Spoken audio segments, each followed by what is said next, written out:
तुम्हारी आंखें जल्द खुल जाएंगी। मेरे पर अब बहुत बड़े हो गए हैं, नहीं गिर सकता मैं।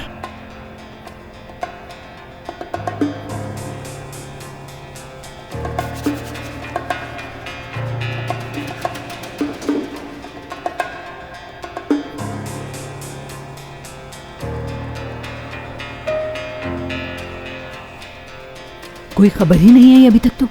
जल्दी ना करें माजिदा साहिबा, तरीक़ाकार में वक्त लग सकता है। वो जल्द ही शनाख्त के लिए कॉल कर सकते हैं। ठीक है, समझ गई मैं, वेट करती हूँ।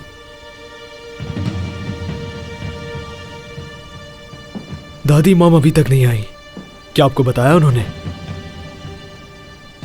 यही सोच सोच के तो मैं भी परेशान हो रही हूँ। मैं तो ये सोच रही थी कि हमें पुलिस से मदद लेनी चाहिए, क्या कहते हो? पुलिस किस लिए दादी? पुलिस का ख्याल कहाँ से आया? पता नहीं क्यों बेटा, पता नहीं क्या हो गया है मुझे, क्या बोले जा रही हूँ। ठीक है, आप नहीं जानती कि आप क्या कह रही हैं।